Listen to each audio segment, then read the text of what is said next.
el estudiante es pues primordial, pero el acompañamiento que debemos de darle a los padres de familia también es muy importante, porque necesitamos ver la manera en que los papitos llevan este proceso a la par de sus hijos, ¿verdad? No solamente dejarlos a la deriva y bueno, ya tenemos el diagnóstico y por ahí yo tengo algunas quejas muchas veces, ya que más que todo en los centros públicos, oficiales, donde se hacen estas pruebas diagnósticas, muchas veces el médico no tiene como ese tacto, cómo manejar la situación y, por ejemplo, lo más común que le dice, porque de hecho yo trabajé ahí en el ISRI como por 8 años y yo sé, la persona desde que yo estaba en la universidad, él estaba ahí y le dice a los papás, es que la verdad es que como ya estás bien, como ya están viejos, ustedes tienen la culpa de que el niño les haya salido con autismo. Y esas son palabras textuales y no es una mamá, o sea, son ya como 4, entonces yo me quedo, ay, no. Cómo se siente esta familia cuando van a empezar a lidiar con una condición que todavía estamos nosotros en el proceso, que todavía no la conocemos en su totalidad, que lo estamos intentando, que nos estamos preparando, pero nunca para el padre de familia existe esta aceptación total. Entonces, a mí me alegra mucho porque tenemos papitos y me llenaba mucho el corazón y yo dije, ¿cómo vamos a tratar este tema? Entonces, quise no saturarlos de los temas para que podamos ir abordando poco a poco y tengamos ese sumo cuidado en cuidar el corazón de los papitos, porque son ellos los que van a lidiar, si bien es cierto, nosotros jugamos un papel importante, los médicos, los terapeutas, los docentes, jugamos un papel demasiado importante en el desarrollo integral del alumno y en el apoyo que vamos a brindar, pero dejamos de un lado el apoyo que el padre de familia va a necesitar porque es bastante difícil porque existen las personas que están acá, bueno, todos lo sabemos, existen etapas de duelo cuando muchos de los papás tienen en este momento adolescentes con autismo y no han pasado esa etapa de duelo todavía. Entonces, cuando no se ha pasado esa etapa de duelo, la etapa de duelo no solamente es para el autismo, es para nuestra vida cotidiana, porque muchas veces enfrentamos situaciones difíciles y nosotros decimos, ya no va a pasar, ya no voy a hablar más del tema porque si hablo es como volver a sangrar la herida y no, ¿verdad? Los médicos que están acá no me van a dejar mentir que necesitamos muchas veces enfrentar y confrontarnos a nosotros mismos con esto. Entonces, vamos a hacer un breve repaso de lo que vimos en la ponencia anterior y como les digo, sin ninguna pena, ustedes vayan preguntándome.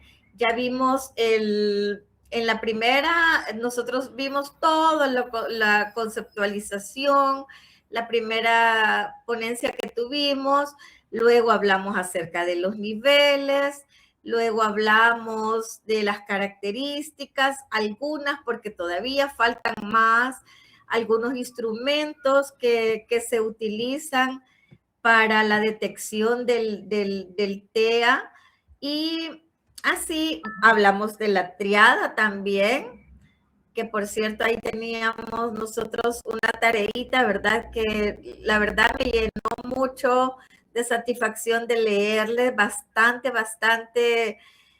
profesionales. Hablamos acerca de los síntomas, aunque no es ninguna enfermedad, pero tenemos aquí el gráfico, un resumen, un video, lo que ustedes quieran, con lo que ustedes se sientan cómodos. También hicimos, en el encuentro anterior, hicimos qué es lo que nosotros sabíamos, qué es lo que no sabíamos y qué es lo que ahora sí sabemos acerca del autismo. Estuvimos hablando de los niveles, estuvimos hablando que existen niveles, que también se tiende a la confusión, que muchas veces se le llama grados, y yo no quise cambiarle porque realmente aún permanece así, ¿verdad? Entonces yo no quise flagear esos términos, pero cuando consultar al médico, los riesgos, también vimos un video y también estuvimos viendo, que fue para mí muy interesante, lo de los mitos y las realidades, y vimos algunos casos, ¿verdad? ¿Qué es lo que realmente es un mito?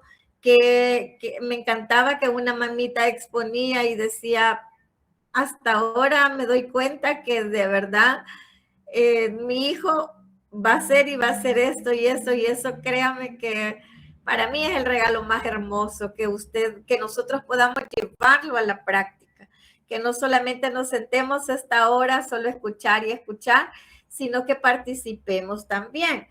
Entonces, no sé cuántos de ustedes hicieron esta tareita, que vamos a hacer un cuadro comparativo acerca de los mitos y de las realidades. No sé si creo que se los comenté, pero ya estábamos como casi finalizando, así es de que si le pueden tomar una captura, vamos a hacer un cuadrito ahí, no solo con lo que vimos, sino que ustedes pueden agregarle otros mitos, y confrontarlo con la realidad. Hacer un cuadro comparativo para que nosotros vayamos ahí pues conociendo un poco más. No sé si lo lograron tomar la capturita para que hagamos esa tarea y así nos ayuda para aumentar nuestros conocimientos. Entonces ahora vamos a hablar acerca de ese acompañamiento, acerca cuando alguien recibe un diagnóstico.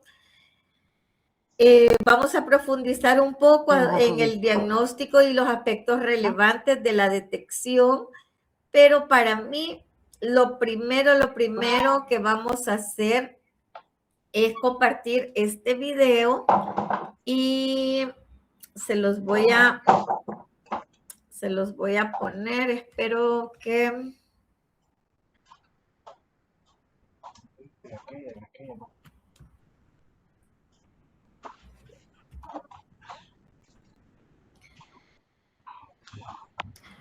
Ok, ahorita dejé de compartir porque quiero que juntos veamos este video, tomen nota y lo vamos a discutir juntos. Espero que se vea.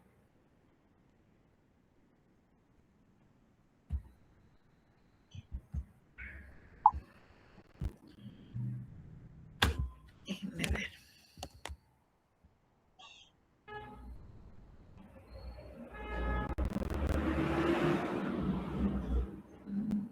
No.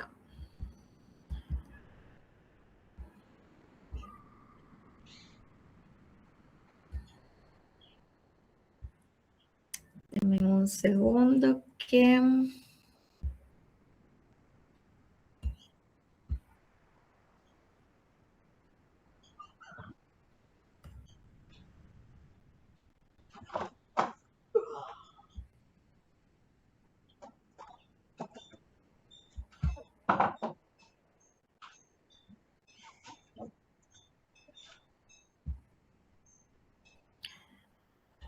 Por favor, me ayudan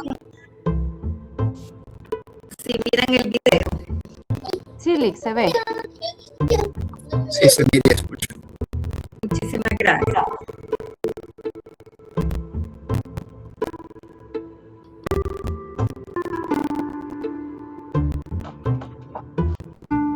Jaime empezamos a notar que no tenía un desarrollo normal en el 2002, pero no tuvimos diagnóstico hasta 2003.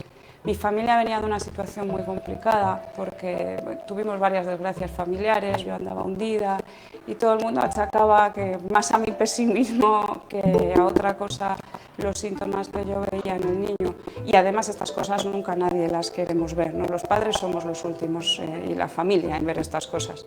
Cuando Marta tenía 2 años, o iba a cumplir 2 años, fue cuando yo me hice consciente de que su discapacidad era intelectual y que iba a ser para siempre. Que no era algo que se fuera a solucionar con mucha atención temprana y mucho esfuerzo de la familia. Que no iba a ser una historia de superación con final todo está arreglado, sino que Marta iba a tener discapacidad toda su vida y eso me costó muchísimo. Fue un palo terrible, dolorosísimo, probablemente el palo de los más gordos que me han dado en mi vida y me han dado muchos. Me metí en un túnel, yo lo asocio con un túnel oscuro donde no sabía muy bien hacia dónde iba, hasta que empecé a ver la luz y la luz fue que tenía que convencerme de que esto era para siempre y de que había que asumir el dolor. Uno no puede quedarse en una esquina llorando y diciendo qué mala suerte, fíjate lo que me ha pasado, qué terrible es mi destino y qué trágico y estas cosas. Eso no conduce a nada y además es absurdo, ¿no? Porque... Padre que le acaban de dar el diagnóstico de su hijo va a pasar unos momentos complicados, pero esos momentos los tenemos que pasar todos.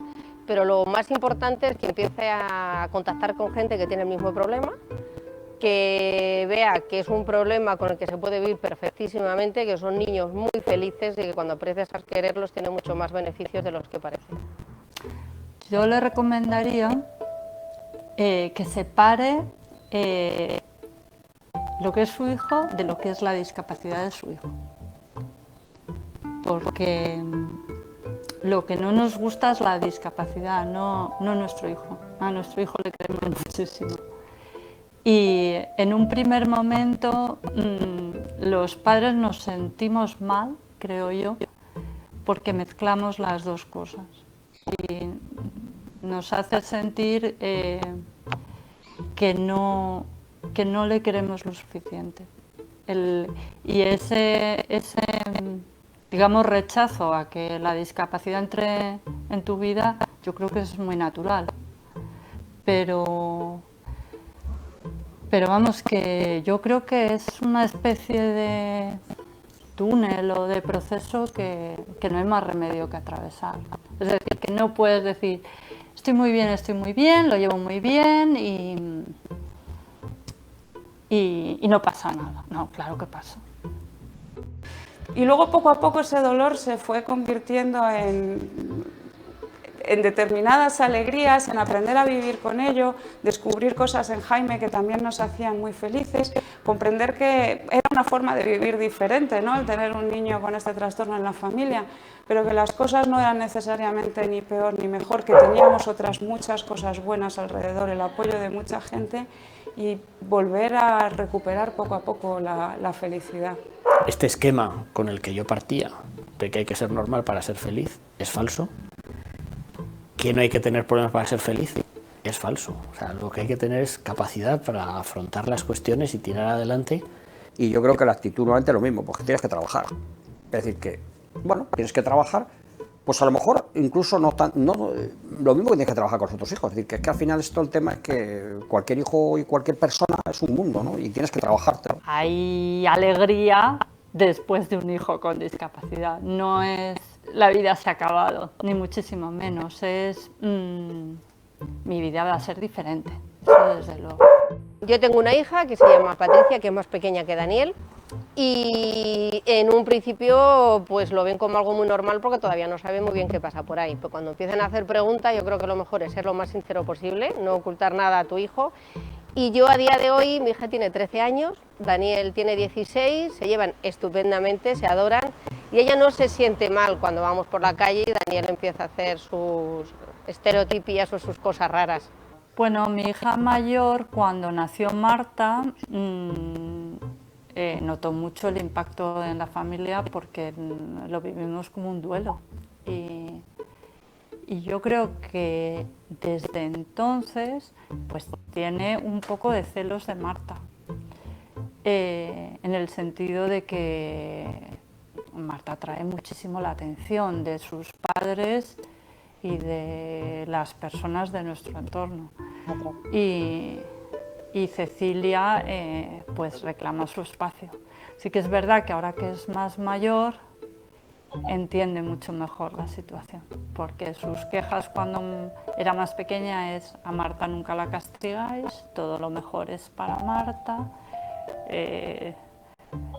quiero que juguéis más conmigo, todo ese tipo de cosas que yo creo que le sucede a muchos hermanos de personas con discapacidad. Los hijos a veces han sentido ese peso de si tengo que hacer más por mi hermana o si ahora es una carga, tal. A temporadas lo han sentido porque eso es inevitable. Hemos tratado siempre de intentar quitarle responsabilidades sobre su hermano porque se agobiaba muchísimo. Ahora se agobia de pensar que a Jaime se puedan reír por la calle de él otros niños y le agobia muchísimo. O sea, Iván tiende a vivir muy preocupado por su hermano y nosotros tratamos de normalizar esa situación. Pero es una relación muy normal entre los dos. Y creo que nosotros también hemos tenido el talento de, a través de apoyos de Marta, que Marta no capitalizara al 100% de la atención de sus padres y que no tuvieran pues también sus ratos individualizados el resto de los hijos, pues tanto para temas de estudios como para conversaciones, como para salir en alguna escapada al cine o tal, en fin. Pues tampoco le veo una diferencia muy distinta desde el momento en que el hermano comprende que su hermana pues es diferente, ¿no? El futuro no tengo ni idea, habrá que inventarlo. Jaime yo creo que tiene muchísimos trastornos, pero también muchas capacidades. Como todos, yo aspiro a que sea feliz, pero aspiro también a que haga cosas para realizarse en la vida. A él le encantan los ordenadores y cocinar. Entonces, no sé si tendré un arguiñano o si tendré un genio de la informática. Pero vamos, aspiro a tener un hijo feliz, sobre todo. La verdad es que yo no llego a ver a Marta como adulta, no llego a imaginarla. Pero lo que me gustaría es que siguiera siendo tan feliz como lo es ahora y que siguiera teniendo oportunidades como las tiene ahora. Y eso en buena medida va a depender de su familia, pero también de la asociación ALEF.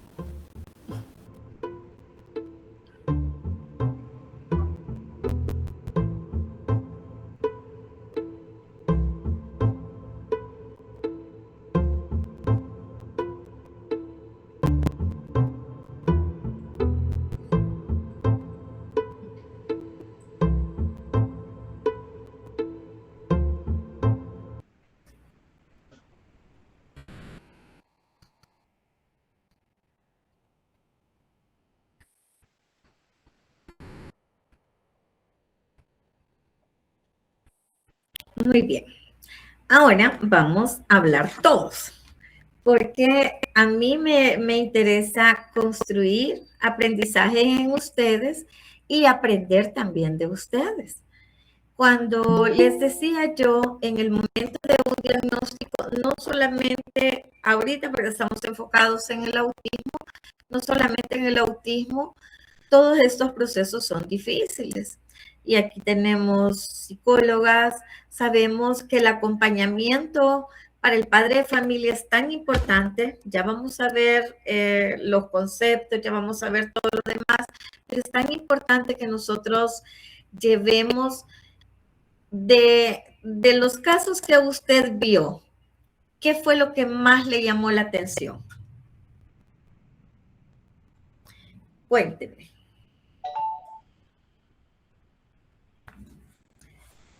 Cuéntenme que yo escribo mientras ustedes hablan. Díganme.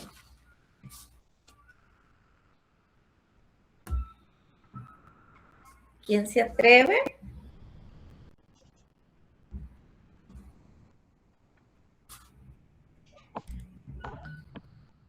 Ajá.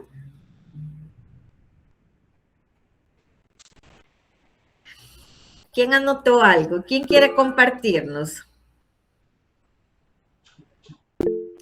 Que se puede desarrollar una vida normal, nos dice Elizabeth. Díganme, ¿alguien levantó la Doctor, mano? doctor Aníbal. Sí, sí, muchas gracias. De verdad que me encantó el video, ¿verdad? Algo que hizo clic conmigo desde antes fue en su introducción, licenciada, cuando mencionó cómo nosotros como terapeutas, psicólogos o personas que tratan familias podemos a veces sin querer cometer una iatrogenia, ocupamos nosotros mucho en las ciencias médicas, de cometer un error con una familia.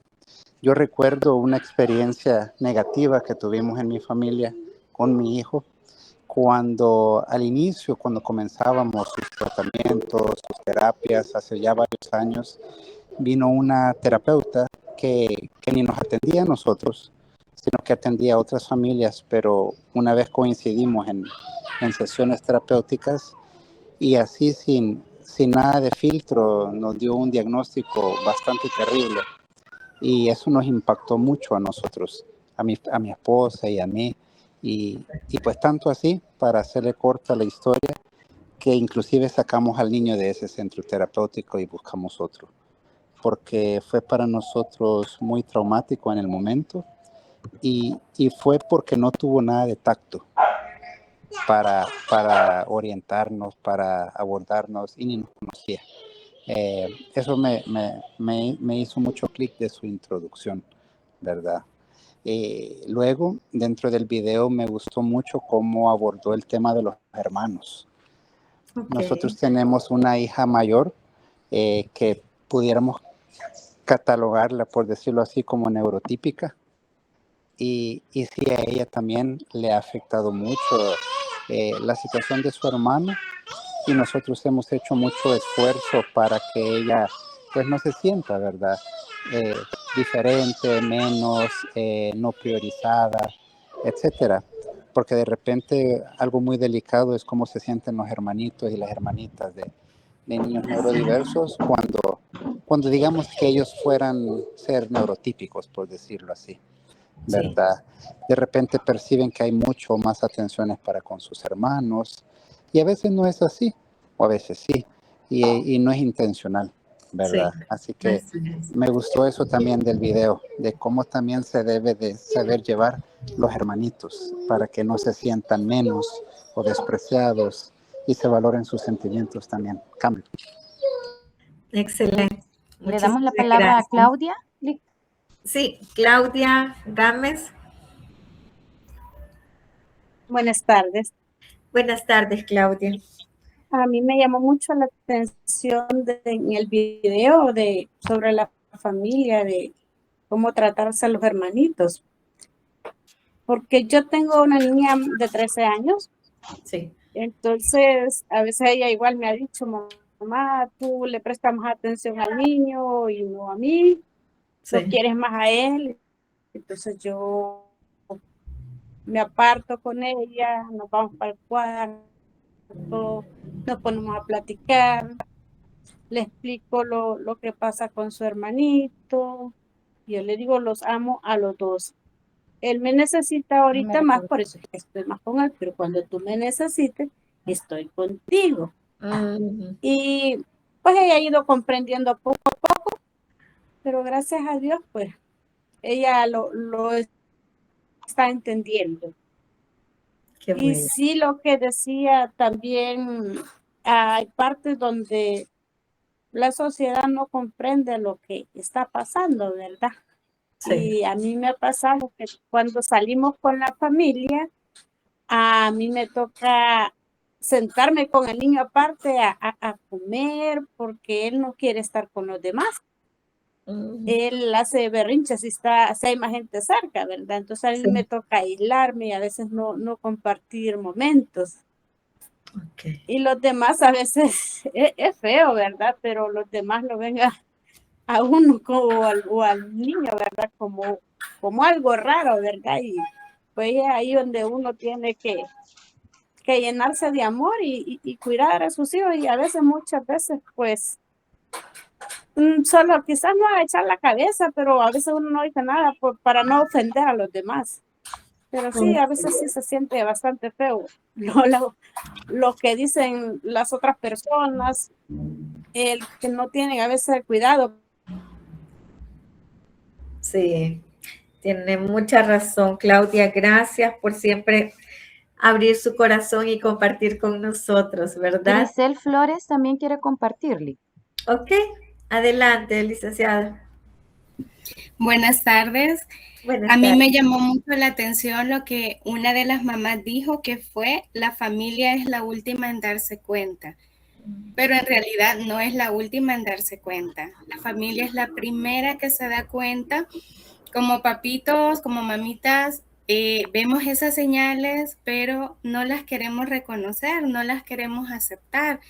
Entonces, el acompañamiento sí se le debe de dar lo que es esta terapia a los niños, pero la familia también necesita mucho apoyo psicológico, necesita mucho apoyo profesional para poder manejar todo esto y poder aceptar, porque ya cuando la familia acepta lo que es el diagnóstico, es donde también podemos ir viendo lo que son estos resultados positivos en los niños, porque viene la familia y empieza a trabajar exactamente como se debe de hacer, y ya no es simplemente no porque él es berrinchudo o no porque no quiere hablar, sino que ya aceptamos lo que es la realidad, y esto nos ayuda muchísimo para que los niños también puedan ir avanzando. Pero sí, la familia necesita un acompañamiento bastante exclusivo, un acompañamiento en donde se les pueda explicar exactamente qué es el autismo. Sí. Hay muchos papás que se les da el diagnóstico y lo primero que dicen es: y cuando esté grande se le va a quitar. Y cuando esté grande ya no lo va a tener, ya va a poder hablar, va a poder socializar. Y es algo que se les tiene que explicar, y como decía el doctor, hay que hacerlo con las palabras adecuadas, hay que hacerlo con un tacto, porque estamos también trabajando con esa susceptibilidad que están teniendo en ese momento los papás. Sí, sí. Y eso fue lo que me llamó mucho la atención, que la mamá decía que eran los últimos, pero no son los últimos en darse cuenta. Sí, gracias. Gracias, licenciada. Definitivamente sí, ¿verdad? Yo creo que como lo dice la licenciada Grisel, muchas veces se nos olvida que estamos trabajando con vidas. O sea, nosotros somos tan dichosos y tan bendecidos que no trabajamos con máquinas, ¿verdad? Ni estamos generando producción de algo, sino que trabajamos con vidas. Entonces nosotros somos los primeros en impactar esa vida. Y como decía ella, me encantó porque no podemos dejar de un lado a la familia. La familia tiene que estar ahí, incluida en el paquete, ¿verdad? Yo, como les digo a los papás, yo entiendo que al darle la atención a su hijo, yo sé que yo también tengo que dar atención a la familia. Muchas veces es dar como la mía extra, porque es un trabajo aparte, y de verdad que los dos médicos que están acá tienen esa, no lo dudo yo, que van a generar esa susceptibilidad. Como les decía al inicio, no es lo mismo que nosotros como docentes, como terapeutas, observemos. El padre de familia ya lo cree cuando ya se lo dice el médico, ¿verdad? Entonces en ustedes recae quizás una carga mucho más fuerte, mucho más pesada, porque no es fácil un diagnóstico, no es fácil, no solamente un diagnóstico de autismo. Luego vamos a ver otros condiciones que se relacionan con el autismo. No es fácil, pero sí tenemos una tarea ardua por hacer.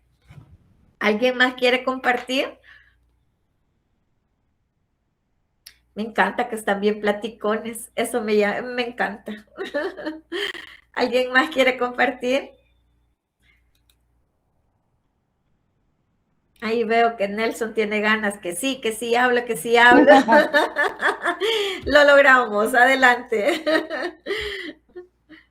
Hola, buenas tardes. Buenas tardes. Sí, tenía muchas ganas de comentar, la verdad, porque sí me parece súper interesante el video y como todos han dicho ahorita, es una intervención interdisciplinaria y que debe de ser integral, porque necesitamos darle un tratamiento, un apoyo emocional, un apoyo psicológico a todos los miembros de la familia, porque como nos decía al inicio, el tener la noticia de este diagnóstico puede afectar mucho la calidad de vida de los padres, porque puede ser un shock, es una impresión la que se tiene muy grande al recibir un diagnóstico como ese. Sin embargo, por eso necesitamos el apoyo psicológico también para poder ayudarle a los padres a sobrellevar este diagnóstico y enseñarles también que no es algo de vida o muerte, sino que es algo que a medida de lo posible se va a poder llevar con toda la naturalidad del mundo. Yo durante mi año social, estaba trabajando allá cerca de la frontera, estaba trabajando con un pueblo bastante, ¿cómo le podría decir?, desinformado de muchos diagnósticos, con un pueblo un poquito de desinformación, podríamos decirle. Cuando de los últimos meses en los que yo estuve, me llevaron una paciente para un control de niño sano, ¿verdad? Desde que el momento en que entró la paciente, entró con diferentes comportamientos que a mí me hicieron así denotar desde un principio que había alguna alteración en el comportamiento, ¿verdad? Y cuando llegó el momento de que la mamá pasara junto al paciente a la consulta, justo estuvimos hablando, la niña estuvo denotando muchos de los signos y síntomas que podríamos determinar dentro del trastorno del espectro autista. Sin embargo, yo en aquel momento y durante ese momento tampoco no me veo capaz de diagnosticar un trastorno del espectro autista como tal, ¿verdad? Sin embargo, yo, gracias a Dios, le dije a la madre, porque en aquellas zonas zonas muy rurales, de mucha necesidad, donde no se sabe de todo este tipo de diagnósticos. Entonces, más o menos pude lograr de determinar y guiar un poquito a la madre de cómo tenía que abordar este tipo de situaciones. Le comenté y le pregunté si no había tenido algún tipo de atención psicológica también en algún punto de su vida y me dijo de que sí, pero por lo mismo de la distancia a las ciudades y a los diferentes puntos de apoyo, era más o menos una hora o hora y media para llegar a la psicóloga más cercana, que le podría dar apoyo emocional tanto al niño como a la madre. Sí. Aparte de que era una atención privada en donde generaba bastante costo a la economía también. Sin embargo, yo traté de hacerle hincapié y le dije de que estuviera llegando conmigo para brindarle un poquito de apoyo psicoemocional en ese momento, porque nosotros en medicina también logramos ver un poquito de psicología más, no somos especialistas en eso, ¿verdad? Pero podemos ayudar un poco también. Así de que es muy necesario nosotros como profesionales en todas las ramas que veamos cualquier signo o síntoma de cualquier tipo de este trastorno para dar una correcta guía al paciente, a nuestro alumno o a nuestro familiar, porque sí es muy necesario. Igual, cuando tuve la oportunidad de tratar a este paciente, era una niña de aproximadamente 6 años, muy inteligente, bastante hiperactiva también, era bastante hiperactiva, pero aparte de darle el tratamiento que necesitaba la paciente para ese momento, también tuve la oportunidad de brindarle apoyo psicológico dentro de lo que sabía, y también a la madre, porque ya una vez terminaba yo la consulta de la paciente, era como que va, ahora vamos con usted, cómo se siente, cómo ha sentido esos días, qué tal ha sobrellevado.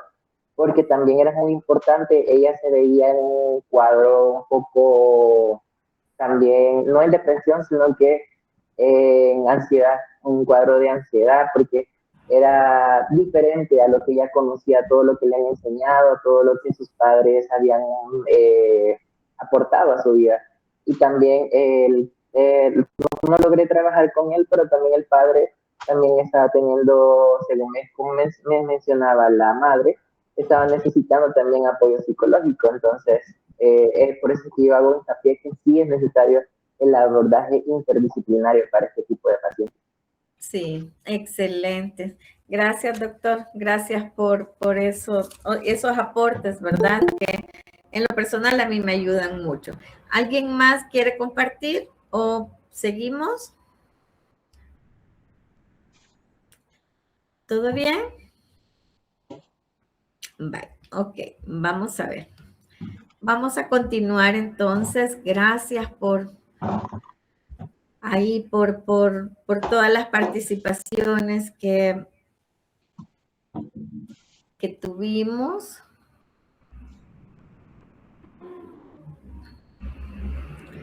Ok, vamos a ver. Estábamos, si ven, si no, por algún momento, por alguna razón, no miran la presentación, por favor me avisan. Yo estaré pendiente. Muy bien, compartimos el video y ahora vamos a seguir hablando. ¿Se mira la presentación, compañeros? Sí, licenciada, se ve. Gracias, muy amable. Entonces, el diagnóstico del autismo, recibir un diagnóstico del autismo. Esa figura tipifica, estoy recibiendo en mis manos un superhéroe. Yo lo puedo ver así y yo sé que cualquiera me puede decir, ay, pero mire, como no es usted la que recibe. Y yo creo que independientemente, como le digo, tal vez mis hijos no tengan autismo, aunque mi teoría es que todos tenemos un grado de autismo, pero sí hemos recibido otros diagnósticos y ahí hemos aprendido que realmente sí tenemos un héroe en nuestras manos, una personita que va a necesitar de nuestro apoyo, va a necesitar de nuestra ayuda, va a necesitar de nuestra comprensión, va a necesitar de ese acompañamiento materno, paterno, ese acompañamiento familiar que vamos a necesitar tanto, ¿verdad? Y al mismo tiempo no solamente los chicos, sino que también los padres de familia van a necesitar, o la familia en general, dependiendo mucho de cómo la familia se involucre en el proceso de los chicos. ¿Cómo se diagnostica el autismo? Como bien lo decía el doctor, o sea, es una serie de evaluaciones y a mí me encantaba porque él decía, yo no me atrevía a dar un diagnóstico y me encanta porque realmente hay una serie de evaluaciones que el médico, bueno, el primer filtro, como lo decía la licenciada Grisel, es la familia. La familia en algunas ocasiones acepta y en otras ocasiones prefiere obviar algunas señales y luego cuando ya lo llevamos al pediatra, entonces el pediatra es el otro filtro sumamente importante en donde el pediatra se auxilia con el grupo, el equipo multidisciplinario, perdón, porque nosotros no somos autónomos. Yo le puedo decir, ay, mire, pero sí, yo tengo una maestría y yo he estudiado en Argentina, en Perú y en España el autismo, pero yo no puedo dar un diagnóstico de autismo. ¿Por qué? Porque necesito el apoyo del equipo, necesito que el pediatra se va a auxiliar del neurólogo, luego el neurólogo del psicólogo, luego el psicólogo del psiquiatra, del psicopedagogo, del terapeuta, de la terapia del lenguaje, del terapeuta del lenguaje. Entonces, es un equipo, y cuando se trabaja en equipo se trabaja mejor, porque cuando nosotros decimos, no, pero mira, no es necesario. A mí me decía hace poco una mamá, pero fíjese que yo siento que mi niño está avanzando súper bien con usted. Yo siento que no es necesario llevarlo donde el psiquiatra. Mejor le voy a aumentar una terapia con usted. Y yo, con todo respeto y con mucha honestidad, le dije, ¿sabe una cosa? El área que el psiquiatra y el psicólogo está trabajando en su hijo, yo no la voy a trabajar. Y es cierto que apenas tengo como 3, 4 materias para terminar la psicología, pero no es mi enfoque ahorita, el enfoque psicológico. Ahorita es un enfoque integral que vamos a trabajar con su hijo. Entonces, yo le sugiero que su hijo continúe el tratamiento, porque no podemos irnos por la tangente y decir un profesional es mejor que otro. No, pero si ya está viendo el área educativa y el área de lenguaje, que son las que a mí me interesan, que ya no vaya a donde el neurólogo. Claro que sí, porque el neurólogo es una pieza clave en este proceso que se va a llevar con los chicos, el neurólogo, el terapeuta, el psicólogo, o si bien es cierto, hay chicos que solo van a necesitar un apoyo psicológico para modificadores de conducta, otros chicos que van a necesitar el apoyo del psiquiatra porque ya hay necesidad de un medicamento, porque el psicólogo no puede emitir una receta, pero el psiquiatra sí.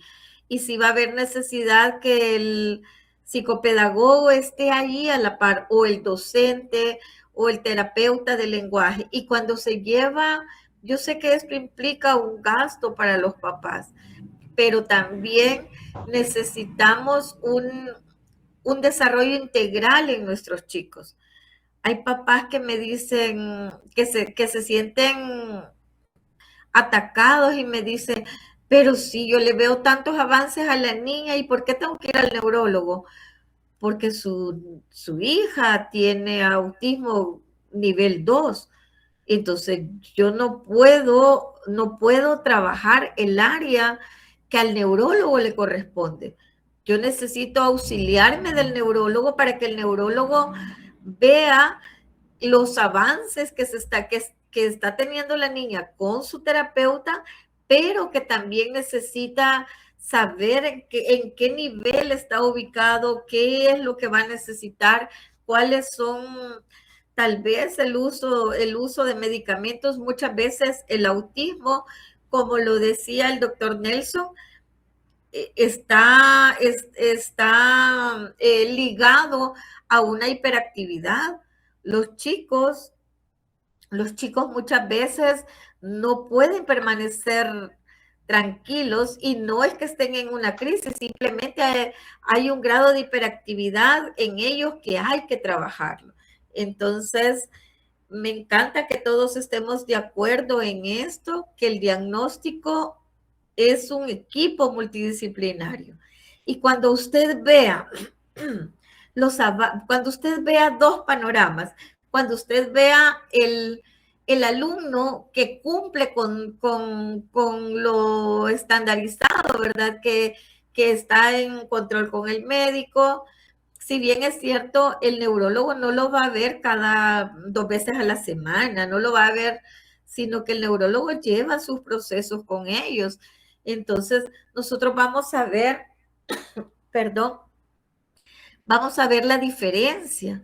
Vamos a ver la diferencia cuando el niño tiene una atención integral.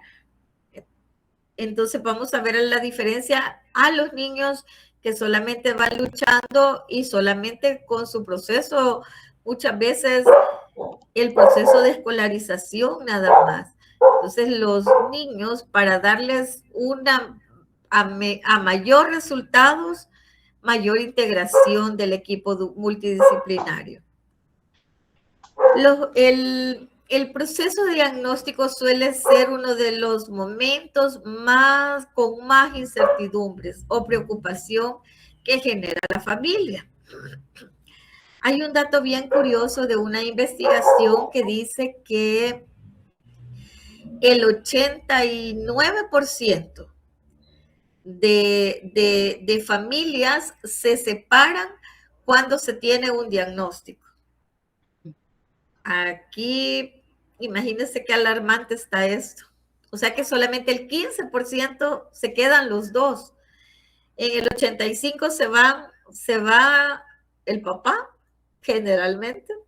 En algunos también tengo casos que se va la mamá, pero es con ese 15% que queda, nosotros aún podemos hacer grandes cosas, porque hay incertidumbre, genera en las familias, es normal sentirse perdido, es normal no saber por dónde empezar, es súper normal. Nosotros no le podemos decir a las personas, ay, no, pero usted sí está perdido, usted tiene que aterrizar y ver por dónde va a arrancar.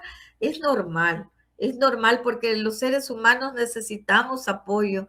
Y como bien lo decía Nelson, ese apoyo emocional, ese apoyo psicológico, ese apoyo de verdad que necesitamos esa palmadita. Nosotros que somos neurotípicos, ¿cuánto necesitamos sentir esa palmadita o ese calorcito que el otro está pendiente de nosotros? Acá vamos a encontrar algunos factores que primero es angustia. Lo primero que la mamá o el papá puede sentir es angustia, negación. Luego cuando viene la etapa de la negación, empieza el padre de familia, pero es que si yo les mencionara tantos casos que he tenido y dicen, no, es que miren, lo que pasa es que son exageraciones, porque yo realmente era así. Y entonces a mí me dan ganas de decirle, o sea que usted también tiene autismo, pero no se lo digo, pero a veces sí me dan ganas y dice, no, y mire, y el problema del habla es porque yo era así, o mi papá era así, o el niño tiene un tío que hablaba así, o el niño está hablando con un acento diferente y dice, no, es que mire, yo tengo familias que les ha costado el lenguaje. Es normal la negación. Pero luego viene la negociación, cuando el padre de familia empieza y pone límites y dice, bueno, si nosotros lo llevamos quizás un mes a terapia, ya vamos a empezar a ver cambios, o empezamos a negociar con la familia, a ponernos algunas veces estándares demasiado altos que quizás no los vamos a poder cumplir, no los vamos a poder llevar a cabo. La otra parte pero muy importante, la depresión. Es normal sentirse deprimido, es normal que usted vea que su hijo, a mí me pasó, yo veía, una de mis debilidades es la música, a mí me encanta la música, a mí me encanta cantar, y yo veía los avances de mi hija y yo veía que mi hija, su desarrollo de lenguaje no era igual, incluso no era igual a su hermano que era menor que ella. Y yo decía, no, aquí algo pasa, y empezábamos a negociar y me decía mi esposo, no, es que solo escúcheme hablar a mí, yo hablaba así, yo igual era cuando era chiquito. Y viene el espacio también de la depresión. Yo decía, Dios santo, y yo, graduada de terapista de lenguaje, no puedo ayudar a mi hija. Y me ponía con ella y mi hija se cerraba porque ella quería ver a su mamá, no quería ver a una terapista, ella quería jugar con su mamá. Y fue increíblemente difícil. A mi hija, teniendo yo la dirección de un colegio, me la rechazaban, y personas que me conocían colegios, entre comillas, con una gran trayectoria y yo decía, Dios mío, ¿qué está pasando aquí? Sí, es normal sentirnos así. Es muy normal sentirnos que sí, este espacio tenemos que tenerlo. Yo le decía a mi esposo, está bien. La niña es un hecho que tiene problemas de lenguaje, yo ya le pasé una tabla y yo vi esto y esto, pero yo no voy a trabajar con ella, porque mi hija quería ver a su mamá, no quería ver a una terapista. Entonces le dije yo, bueno, vamos a buscar ayuda, pero ¿qué van a decir? Imagínense, usted es terapista de lenguaje y cómo la vamos a llevar a otro lugar. Y era súper complicado. Y yo pasé ese proceso y me tomé esos espacios y luego vino la aceptación y empezamos a ver que lo hacíamos como un juego. Bueno, vamos a ir a la terapia, tu hermano también va a ir, tu hermano se va a quedar conmigo, vamos a jugar, vamos a hacer esto. Y así poco a poco, que sobrellevé el duelo de la mejor manera, probablemente no, pero realmente entendimos que no necesitábamos un mega colegio para mi hija, porque mi hija era excluida cuando no podía pronunciar bien las palabras. Imagínense a un chico con TEA que sus síntomas, todas sus características son complicadas muchas veces. Y nosotros no queremos a veces usar esas palabras, pero sí son complicadas. Si son complicadas para el docente, son complicadas para el padre de familia, son complicados para la sociedad, pero de eso se trata, que nosotros empecemos la concientización a través de nosotros. En principio debería de ser el pediatra, como ya lo hemos dicho, el pediatra de la familia, quien plantea la probabilidad de hacer una evaluación diagnóstica sobre el trastorno del espectro autista ante las sospechas, que fue lo que hizo el doctor que nos explicaba ahorita, ¿verdad? Y, o sea, dio como el primer paso, o sea, planteó una probabilidad, no dijo, y me encantó porque dice Nelson, yo no me atreví a dar un diagnóstico. Imagínense, y él es médico, pero ¿cómo lo iba a recibir la mamá si hay que hacer una serie de evaluaciones ante las sospechas? O bien trasladarle toda esta información a la familia y para que ellos detecten y vayan viendo, y así la misma familia sabe que se va involucrando más y se vaya como empapando más de los indicios o de las sospechas del autismo, que hay un autismo.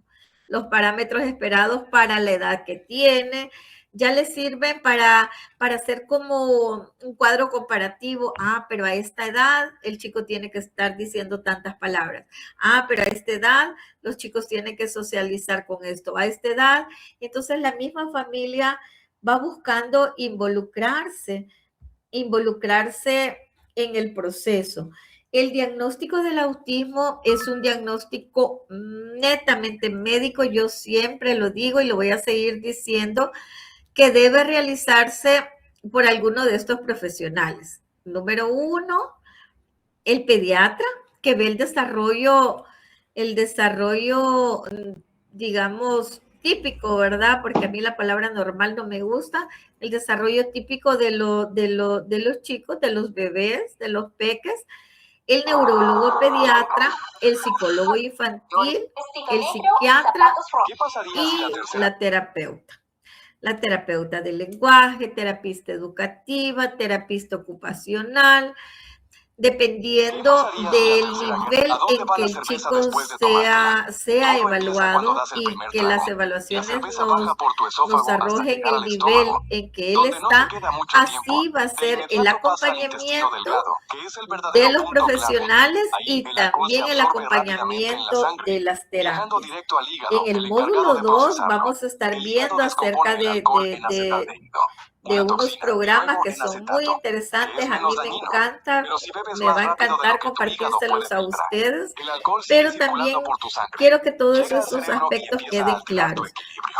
Algo sumamente clave en el proceso, que una evaluación implica el desarrollo del comportamiento generales realizados por un equipo multidisciplinario.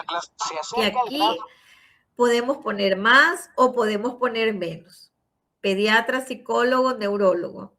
Podemos poner pediatra, psicólogo, terapeuta, psiquiatra, dependiendo de, siempre va a depender del nivel, ¿verdad? Del nivel que va a necesitar, del nivel de acompañamiento, porque probablemente va a necesitar la ayuda de otros médicos. Imagínense si hay una afección cardíaca, va a necesitar un pediatra, un cardiólogo pediatra, o por lo general ellos presentan. Yo tengo a un excelente otorrino que yo generalmente le llamo y le digo, ¿será que los chicos con autismo tienen mucho problema a nivel respiratorio? Y él me comparte mucha información muy valiosa y sí se ha determinado que tienen muchos problemas a nivel respiratorio y también se debe descartar el área auditiva, ¿verdad? Porque la gente dice, entonces no habla porque no escucha, entonces hay que hacer pruebas, entonces va a depender mucho. El equipo multidisciplinario puede ser muy amplio o puede reducirse dependiendo del nivel del autismo. Las señales de alerta que podemos tener, ya las hablamos, pero quiero volver a mencionarlas, estas señales durante el transcurso de los dos módulos que van a estar conmigo, el primero y el tercero. Vamos a seguir hablando de estas señales para que nos vayamos familiarizando. Escaso contacto visual, falta de respuesta al nombre, son pequeños gestos que nosotros debemos de observar en la primera infancia. Ya a los 6 meses, si usted le dice, Valentina, tiene que volver a ver por su nombre a los 7 meses, pero en los chicos se da esta dificultad, que ellos llegan hasta los 3 años muchas veces y no responden, 4 años y no responden al nombre. Falta de respuesta al nombre, poco uso de gestos. La mayoría de cosas son para señalar. Saludar, no están ellos interesados en saludar, en los saludos. Movimientos repetitivos, que esto lo agrupamos en las estereotipas. No todos los movimientos repetitivos son iguales. No todas las estereotipas son iguales. En el día lunes veíamos a Pau y ustedes veían que él estaba manipulando plastilina. Y a través de la plastilina él estaba autorregulándose. O sea, él estaba recibiendo esa autorregulación a través de la plastilina, la sensación. Luego en el video él se pasó a la textura del sillón, a la textura del sofá, y eso probablemente a algunos chicos les puede alertar y a otros les puede dar esa paz, o les puede dar ese equilibrio que ellos necesitan en ese momento. Intereses limitados y dificultades en la interacción social. Esto es típico, retípico, y lo vamos a seguir viendo. Dificultades en la interacción social. Esto va a estar muy marcado. Algunos chicos logran por pequeños minutos tener esa interacción social, luego se vuelven a restringir. Las pruebas más comunes ya las veíamos antes. Este es un cuestionario pues yo en lo personal ya estoy bien familiarizada. Se pasa a nivel de preescolar, se pasa a chicos pequeños, y el instrumento de observación estructurada más completa es el A22. El último es el A22. Ahí le falta A2, le falta un 2.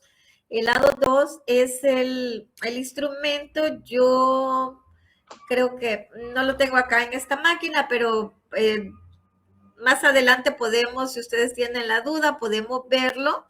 Sí se necesita una certificación para poder pasarlo, pero yo se los puedo mostrar en alguna, qué es lo que se evalúa. Es una prueba bastante completa, muy cara la certificación, por cierto, pero es bastante completa, en donde se evalúan casi la mayoría de áreas, y en donde con ayuda del neurólogo se puede establecer también el nivel. Prácticamente el lado 2 es para lo que sirve, para evaluar el nivel de autismo y el nivel del acompañamiento, y también arroja como muchas sugerencias cómo trabajar con estos chicos en estructuras bien prácticas. La edad, aunque puede detectarse temprano, que sería lo ideal, muchos diagnósticos ocurren en la niñez tardía. Esto es a nivel de nuestro país. Bienvenidos a la vida real de nuestro Salvador, El Salvador, y por lo general los chicos están siendo diagnosticados ya a partir de los 4 años, a partir de los 5 años, a partir de los 7 años, y si usted se da cuenta a partir de los 2 años y busca ayuda, yo lo felicito increíblemente. Incluso en edades cuando ya se está en la primaria, cuando es como un poco más fácil de camuflar, por decir algo, el nivel 1, porque como la mayoría de chicos son verbales, la mayoría, no es que todos sean verbales, entonces hay una tendencia como a confundirse. El diagnóstico no es una sentencia, y esto los tendría que haber puesto en rojo. El diagnóstico no es una sentencia. Usted tiene un diagnóstico de, ¿qué le digo? Ay, Dios mío, algo que se me ocurra, por ejemplo, de migraña. Usted es una persona migrañosa, tiene migraña, no es una sentencia, no es que sea una ley que yo tengo que pensar que la migraña me va a matar porque ya tengo el diagnóstico, ya me dijo, eso también lo determina el neurólogo, tengo una migraña crónica. No es una sentencia. Un diagnóstico es el inicio para obtener el apoyo, fortalecer las habilidades y respetar la neurodiversidad de cada individuo. Si usted puede, subrayelo, póngalo en rojo, tómele una foto, tómele lo que usted quiera y hágalo parte de su vida. El diagnóstico nunca va a ser una sentencia a muerte, o aquí se nos terminó la vida porque nuestro hijo ya tiene un diagnóstico. No, ahí empieza nuestra vida, porque ahí empieza nuestra labor funcional, a buscar los apoyos necesarios, a buscar los recursos necesarios, a buscar que se respete la neurodiversidad, que se respete a mi hijo como un ser exactamente igual, con los mismos derechos que los otros niños. Sabe, hace creo que como 15 días yo tuve una experiencia muy fea, y como yo estoy acostumbrada a trabajar con el mundo neurodivergente, entonces yo a veces no me puedo quedar callada, y de hecho mis hijos ya tienen 17 y 18 años, ya no forman parte del área de los juegos, pero estábamos en un lugar de hamburguesas, y no había espacio Entonces solo había espacio en el área de los juegos y de hecho mis hijos no necesitan área de juegos. Antes se peleaban por el área de juegos, ahora ya no. Y entonces nos fuimos y nos pusimos a platicar, estábamos comiendo la hamburguesa, me levanté yo a refilar la soda, el té para mis hijos y llega y de pronto yo escuché un grito. Y yo digo, mío, ¿y aquí qué pasó? Y usted no me va a dejar de mentir, usted pueden pasar 20, 30 años y nosotros, la voz de nuestros hijos va a ser, nunca la vamos a confundir. Y yo, ¿qué pasó? Y yo escuché escuché dos gritos, uno de una mamá y otro de la voz de mi hijo de 17 años, que se acerca y le dice, tranquila, pero le levantó la voz, tranquila, no pasa nada. Su niño con síndrome de Down se había quedado, era definitivamente, bueno, un chiquitito de 3 años y medio, 4 creo, tenía problemas con la movilidad y la mamá, por estar chateando, no se dio cuenta que el niño se había quedado trabado en el área de juego y la señora con gritar creía que el niño iba a bajar, el niño no iba a bajar. Entonces cuando yo oí la voz de mi hijo y le dijo, ya cálmese. Y yo, Dios mío, ¿y a quién está regañando, verdad? Y la señora seguía gritando y gritando, y mi hijo se subió,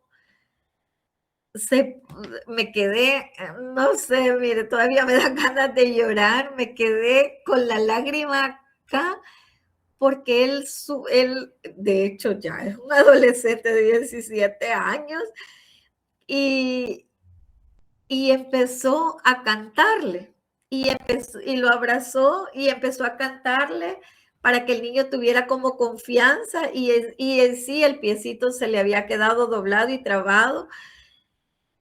Y yo cuando vi eso dije, de verdad, wow, creo que no he hecho un mal trabajo. Mire, yo no paraba de llorar y yo decía, Dios, gracias por este gesto que acabo de ver, tan hermoso. Es que yo no lo hubiera podido hacer mejor. No, créame que todavía lo pienso y todavía me dan ganas de llorar, pero de alegría, de ver que realmente sí estamos haciendo algo, sí estamos haciendo algo diferente y realmente, pues la señora, aparte del escándalo, le dijo, ¿verdad? Ay, gracias porque me le ayudaste, yo no sabía cómo hacerlo. Y en el buen salvadoreño creemos que nosotros todo podemos pagar, ¿verdad? Porque la señora se veía que tenía posibilidades y le dice, ¿te debo algo? No, le dijo mi hijo, le debe a su hijo, le debe más atención a su hijo. Y yo dije, wow, wow, definitivamente, gracias, hijo. Fue una experiencia hermosa realmente, pero de verdad se las comparto porque la viví con mis hijos y fue muy bonito. Y algo bien importante que nosotros debemos de promover, la identificación temprana. Ya tenemos estas alertas, ya se las he compartido muchísimas veces. Tómeles nota, tómeles una foto, tome lo que usted quiera, pero la detección temprana ayuda increíblemente en todos los sentidos. ¿A quiénes? A nuestros chicos con TEA. A pesar en el crecimiento del niño, de la niña, naturalmente lo asociamos nosotros a la estatura, al peso, desde el nacimiento hasta los 5 años. Hay estándares, ¿verdad?, que se deben de alcanzar, ciertos indicadores del desarrollo en relación a la forma en que los chicos juegan, a que los chicos se comportan, aprenden, hablan, actúan, se mueven. Y cuando hay un retraso en cualquiera de estas áreas, ya es el primer signo que nosotros debemos de anotar. E irnos, ¿dónde?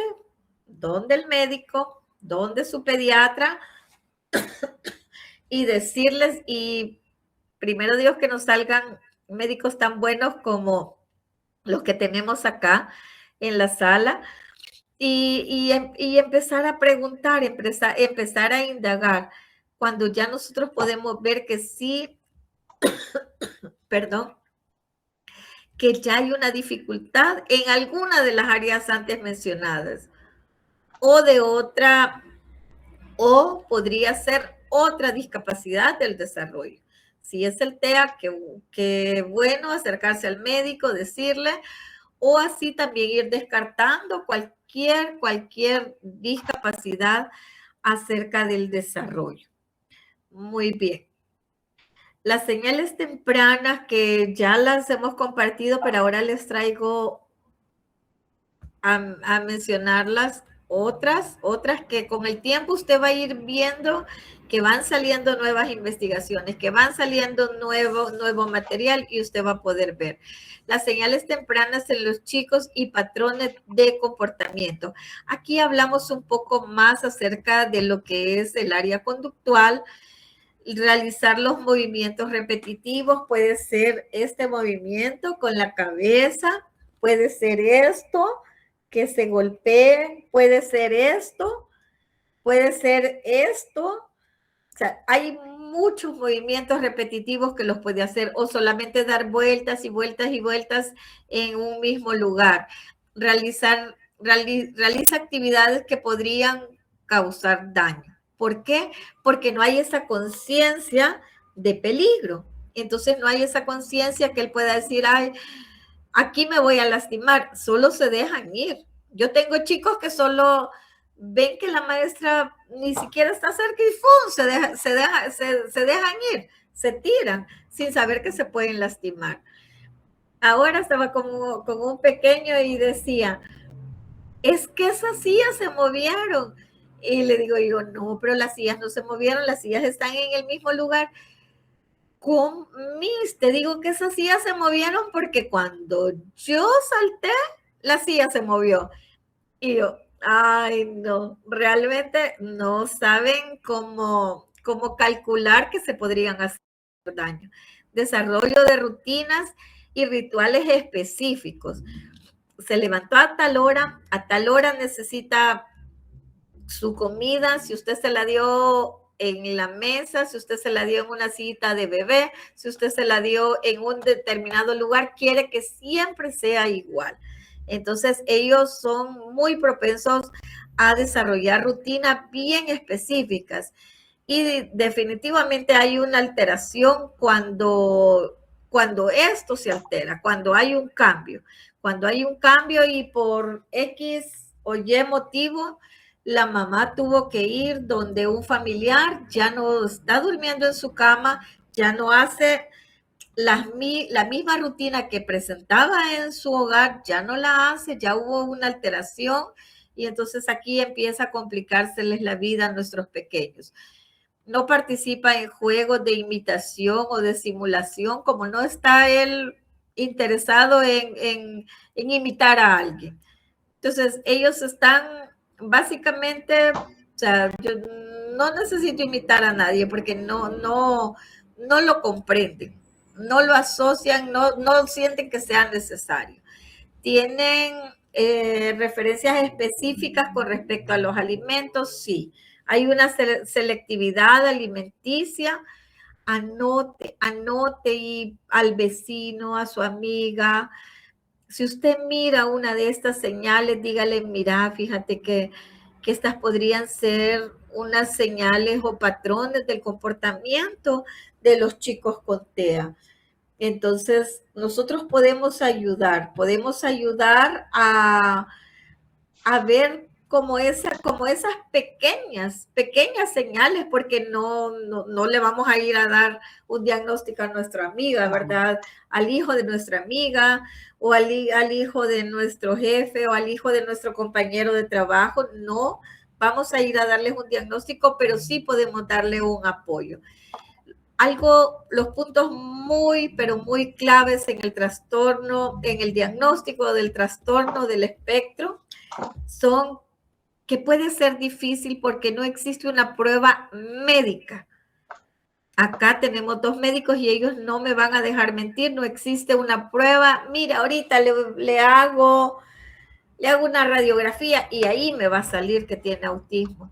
Sí, los médicos dejan los electroencefalogramas, que el cerebro tiene que estar cansado para ver de qué manera funciona el cerebro, ¿verdad? Porque eso solo se puede hacer a través de un electroencefalograma.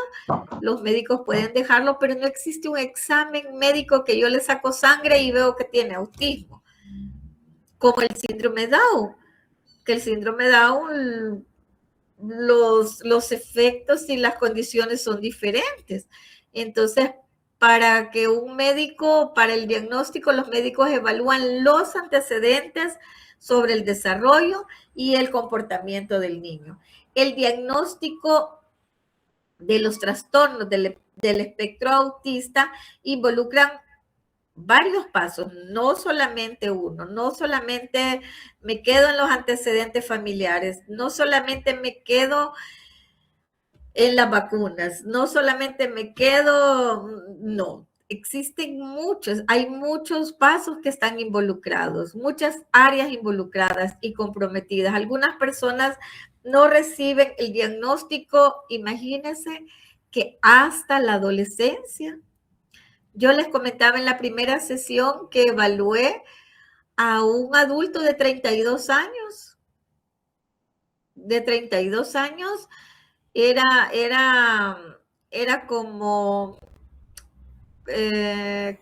mi acto de que me tenía que graduar, como decirle como mi tesis, evaluar a una persona adulta con el lado 2 y realmente sí tenía autismo, ¿verdad? Pero yo no le podía decir, sí, mire, sí, Aldo, tenés autismo.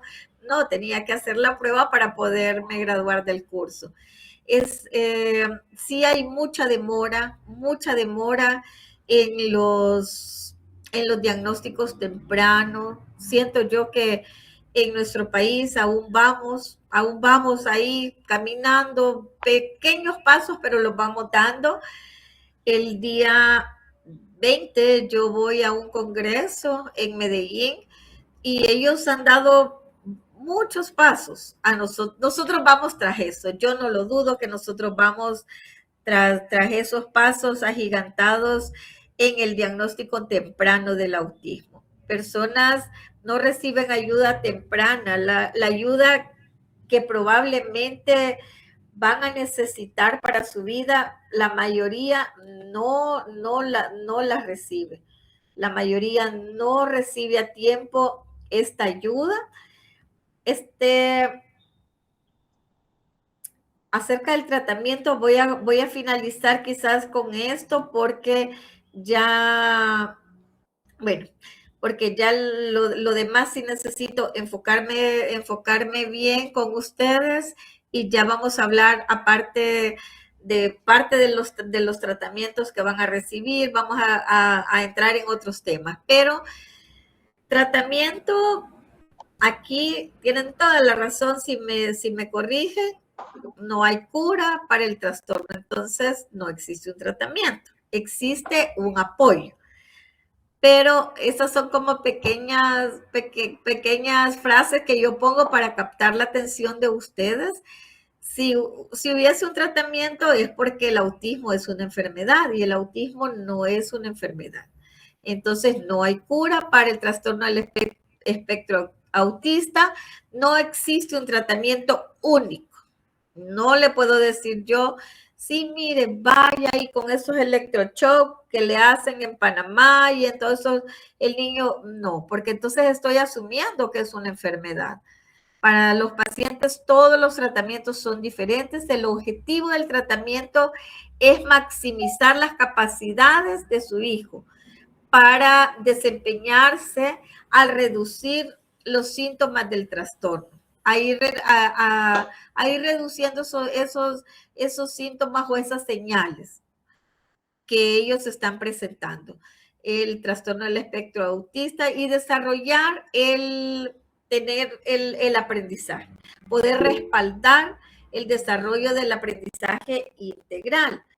Entonces, acá esto se los voy a, bueno, esto lo vamos a hablar, quizás es un pequeño cuestionario que ustedes lo pueden hacer, está avalado por la DSM-5, es un cuestionario, yo solamente una parte puse porque es demasiado extenso, pero yo se lo voy a ir compartiendo, perdón, pero cuando ya hablemos acerca de la evaluación, yo se lo voy a compartir y definitivamente cada vez hay más cosas que hablar acerca del autismo. Definitivamente hay mucho que hablar y yo me quedo corta con todo lo que hablamos, lo que aprendemos cada sesión, pero me siento realmente motivada y agradecida con ustedes, porque sé que no es fácil estar 1 hora y media ahí sentaditos, escuchar, tomar nota, pero a mí también me toca sentarme y escuchar y me encanta. Así es de que, de verdad. Licenciada, dígame. No sé si es una pregunta que Elías dice, ¿esos son tratamientos farmacológicos o terapias conductuales? Eso lo vamos a ver más adelante. Eso lo vamos a ver más adelante y si no, sería un spoiler que les daría. Okay. Pero en cuanto a los tratamientos, a los medicamentos, yo no voy a profundizar eso porque no me compete a mí. No me compete a mí esa área. Sí conozco y sí puedo mencionárselos a nivel solamente de conocimiento y de aprendizaje, pero esto sí ya tiene que tocarlo un neurólogo. El neurólogo le va a decir, mira, este medicamento es para esto, etcétera, etcétera. En cuanto a tratamientos me refiero a las terapias, que es el apoyo que se debe de dar, pero a los medicamentos sí lo vamos a ver vagamente porque no nos compete ni siquiera a nosotros, ¿verdad? Medicar a los chicos. Eso sí ya es netamente del neurólogo y de los médicos. Muy bien, así es de que quiero agradecerles una vez más. Se quedan ahí con las tareitas si quieren hacerlas, compartirlas. A mí me da mucho gusto leerles. Así es de que no importa si la mandan el domingo, mejor, así tengo más espacio y yo lo leo. Me encanta leerles porque sé que cada vez que ustedes plasman en un mensaje, en una libreta, en una agenda, eso queda grabado porque el cerebro está haciendo una doble función. Está escribiendo y está memorizando. Así es de que hagámoslo. Muchísimas gracias. Que tengan una hermosa noche y que Dios los bendiga y nos vemos el próximo lunes. Bendiciones, feliz noche. Bendiciones, feliz noche. La próxima semana, perdone antes que se desconecte, licenciada, la próxima semana vamos lunes y martes, no miércoles. Correcto, ¿verdad? Lunes y martes a la misma hora. Porque le soy honesta, no es cuestión de ella, es cuestión mía, que yo ya tenía desde enero programada un training de TDAH, entonces lamentablemente me chocó, pero el martes yo voy a estar aquí con ustedes y seguimos aprendiendo juntos. Feliz noche y muchas bendiciones. Gracias. Gracias a todos. Bendiciones.